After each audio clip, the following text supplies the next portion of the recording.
اعلی حضرت مفتی اعظم حجت الاسلام بریلی تجھے سلام۔ بسم اللہ الرحمن الرحیم۔ وقد تقید المطلقۃ العامۃ باللا ضرورت الذاتیہ فتسمى الوجودیۃ لا ضروریہ۔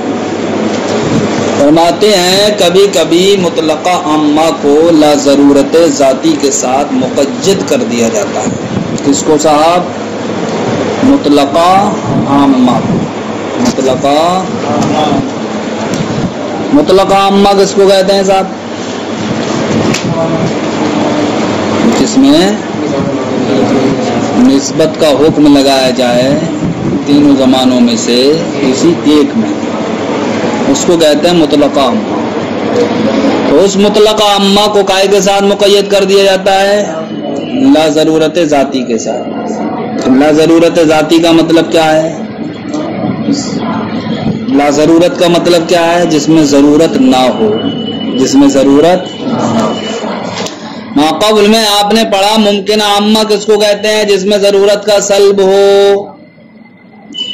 تو ضرورت نہ ہو، ضرورت کا سلب ہو، دونوں ایک ہیں یا نہیں ہیں؟ ضرورت نہ ہونا اور ضرورت کا سلب ہونا ایک ہی ہوا نہیں ہوا؟ تو ممکن عامہ میں ضرورت کا سلب ہوتا ہے۔ لا ضرورت ذاتی کا مطلب کیا ہے؟ جس میں ضرورت نہ ہو۔ تو ممکنہ عامہ اور لا ضرورت ذاتی یہ دونوں ایک ہی چیز ہوئی یا نہیں ہوئی؟ تو اب آپ یہ کہہ لو کہ مطلق عامہ مقید ہوتا ہے کس کے ساتھ؟ ممکنہ عامہ کے ساتھ، یا یہ کہہ لو کہ مطلق عامہ مقید ہوتا ہے لا ضرورت ذاتی کے ساتھ۔ تو جو مطلقہ عامہ لا ضرورت ذاتی کے ساتھ مقید ہوتا ہے اس کا نام کیا رکھا جاتا ہے؟ وجودیہ لا ضروریہ رکھا جاتا ہے۔ کیا رکھا جاتا ہے؟ وجودیہ کیوں رکھا جاتا ہے؟ اس لیے کہ مطلقہ عامہ ہونے کی وجہ سے یہاں پر کیا نسبت کی فعلیت کا حکم ہے، یعنی کہ نسبت کے ایک زمانے میں پائے جانے کا حکم ہے۔ کائے کا حکم ہے؟ پایا جانا۔ تو اس لیے پائے جانے کی وجہ سے یہ ہو گیا وجودیہ۔ کیا ہو گیا یہ؟ اور چونکہ دوسرا قضیہ اس میں جس سے یہ مقید ہے وہ کیا ہے؟ لا ضرورت ذاتی۔ تو لا ضرورت ذاتی کے ساتھ مقید ہونے کی وجہ سے اس کو کہا جاتا ہے وجودیہ لا ضروریہ۔ کیا کہا جاتا ہے؟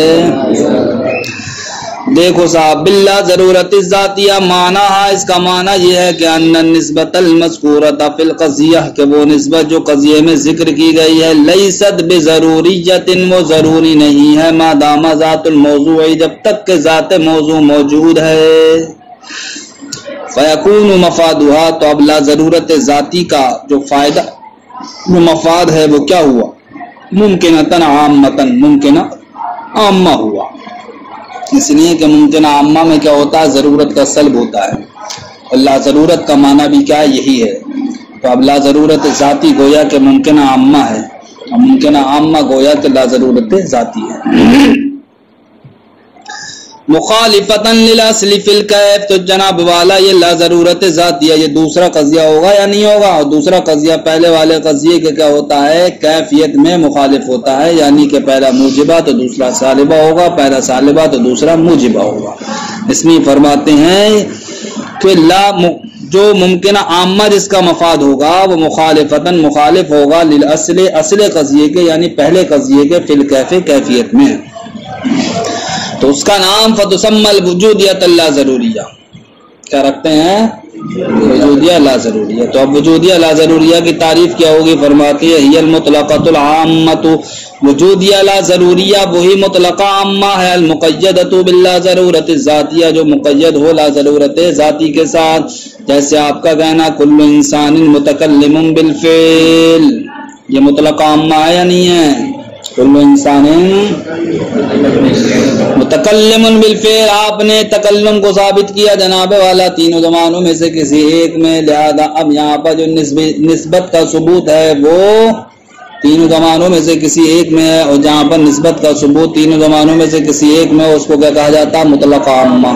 لہذا کل انسان متکلم بالفعل، یہ کیا ہو گیا؟ مطلق عامہ ہو گیا، اور آپ نے اس کو مقید کر دیا لا بالضرورتی، کائے کے ساتھ؟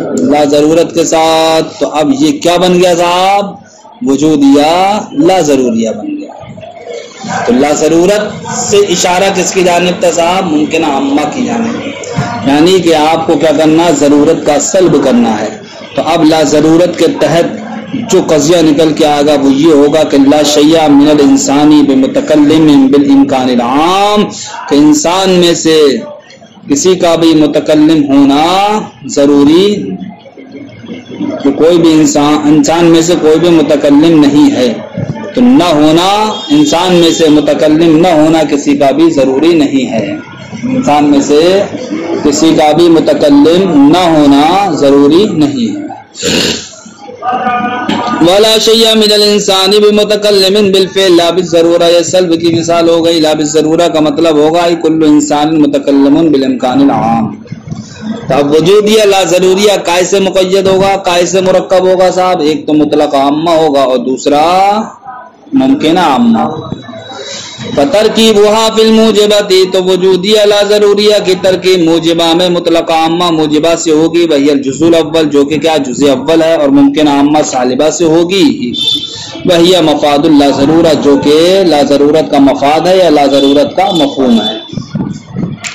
وفی السالبت، یا سالبہ میں مطلق عامہ سالبہ سے ہوگی، وہ کیا ہے؟ جزء اول ہے۔ ومن ممکنۃ عامۃ موجبۃ، اور ممکن عامہ موجبہ سے ہوگی، وہی مفاد لا ضرورہ جو کہ لا ضرورت کا مفاد ہے یا لا ضرورت کا مفہوم۔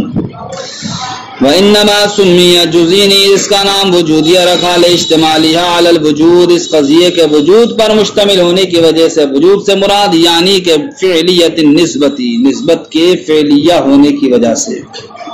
واللہ ضروریت، اور لا ضروریہ رکھا لاجتماعها علی لا ضرورت ذاتی، اس قضیے کے لا ضرورت ذاتی پر مشتمل ہونے کی وجہ سے۔ سمجھ گیا بھائی؟ فرماتے ہیں اور کبھی کبھی لا دوام ذاتی کے ساتھ مطلق عامہ کو مقید کیا جاتا ہے۔ ابھی پڑھا آپ نے کہ مطلق عامہ کو کائے کے ساتھ مقید کیا جاتا ہے؟ لا ضرورت ذاتی کے ساتھ۔ دوسری صورت یہ ہے کہ مطلق عامہ ہی کو کبھی کبھی لا دوام ذاتی کے ساتھ بھی مقید کیا جاتا ہے، تو اس کا نام کیا رکھا جائے گا صاحب؟ وجودیہ لا دائم۔ لا ضرورت کے ساتھ مقید ہوا تو وجودیہ لا ضروریہ تھا، لا دوام کے ساتھ مقید ہوگا تو وجودیہ لا دائمہ ہو جائے۔ باللا دوام الذات عطف علی قولہ باللا ضرورہ، یہ معطوف ہے باللا ضرورہ پر۔ تو جو قضیہ جو مطلق عامہ مقید ہو لا دوام ذاتی کے ساتھ، اس کا نام کیا رکھا جاتا ہے؟ فتسمى الوجودیۃ لا دائمہ، اس کا نام وجودیہ لا دائمہ رکھا جاتا ہے۔ تو اب وجودیہ لا دائمہ کس کو کہیں گے؟ ہی المطلقۃ العامۃ، وہی مطلق عامہ ہے، المقیدۃ جو مقید ہو لا دوام ذاتی کے ساتھ۔ جیسے ہمارا کہنا کل انسان ضاحک بالفعل، مطلق عامہ ہے یا نہیں ہے؟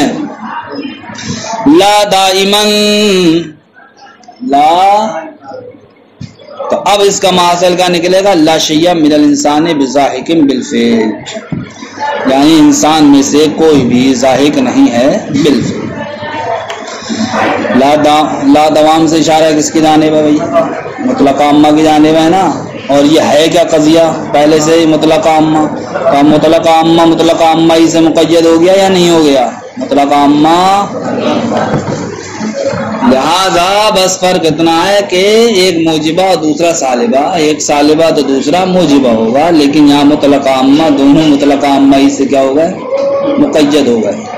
تو وجودیہ لا دائمہ جو وجود میں آئے گا وہ دو مطلق عامہ کی صورت میں آئے گا۔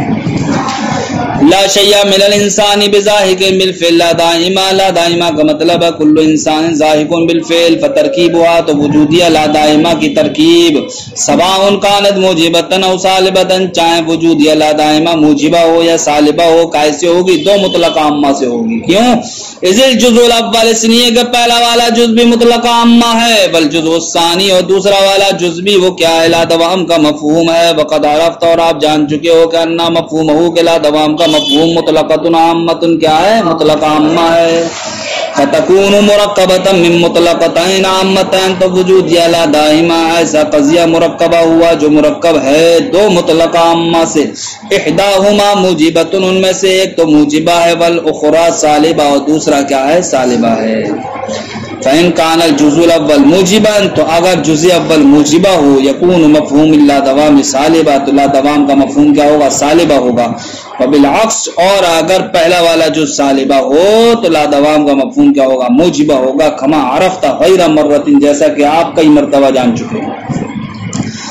اچھا صاحب، اب کہتے ہیں وقت تقید الممکنۃ العامۃ باللا ضرورت من الجانب الموافق ایضا، کبھی کبھی ممکنہ عامہ کو، کس کو؟ ممکنہ عامہ کس کو کہتے ہیں؟ ممکنہ عامہ وہ قضیہ ہے کہ جس میں جانب مخالف سے ضرورت کا سلب ہو، جس میں جانب مخالف سے ضرورت کا سلب ہو، اس کو کہتے ہیں ممکنہ عامہ۔ اس کو مقید کیا جاتا ہے کائے کے ساتھ؟ اس لا ضرورت کے ساتھ، سمجھے؟ یا اس ضرورت کے ساتھ کہ جس کا سلب ہو جانب موافق سے، جس کا سلب۔ تو ممکنہ عامہ میں جناب والا خود بخود جانب مخالف سے ضرورت کا سلب ہوتا ہے۔ اب اس قضیے کو مرکب کر دیا گیا اس قضیے سے کہ جس میں جانب موافق سے ضرورت کا سلب ہو، جانب موافق سے ضرورت کا سلب ہو، یعنی کہ ہم نے کہا ہر آگ کیا ٹھنڈی ہے، تو یہ ٹھنڈی یہ جانب موافق ہو گئی نہیں ہو گئی؟ ایجاب کی وجہ سے کیا کہیں گے ہم؟ اس بات میں حکم لگائیں گے جانب موافق ہو گئی۔ ہر آگ ٹھنڈی ہے تو آپ کہو گے ہر آگ کا ٹھنڈا ہونا ضروری نہیں ہے، جانب مخالف ہوگی۔ ہر آگ کا ٹھنڈا نہ ہونا، ٹھیک، اب اس میں کیا ہوا؟ ٹھنڈا نہ ہونا ضروری نہیں ہے۔ تو اب جناب والا یہ ایسا قضیہ آئے گا وجود میں کہ جس میں ضرورت کا سلب جانب مخالف سے بھی ہوگا، جس میں ضرورت کا سلب جانب موافق سے بھی ہوگا۔ اب چاہے قضیہ موجبہ ہو چاہے یہ سالبہ ہو، بہرحال دونوں ہی صورتوں میں دونوں ہی جانب سے ضرورت کا سلب کرنا ہے۔ کیا کرنا ہے؟ تو اس قضیے کا نام کیا رکھتے ہیں؟ ممکنہ خاصہ رکھتے ہیں۔ کیا رکھتے ہیں؟ اس لیے کہ ممکنہ عامہ تو وہ ہے کہ جس میں جانب مخالف سے ضرورت کا سلب ہو، یعنی کہ ایک ہی جانب سے، اور ممکنہ خاصہ وہ ہوگا کہ جس میں دونوں جانب سے ضرورت کا سلب ہو۔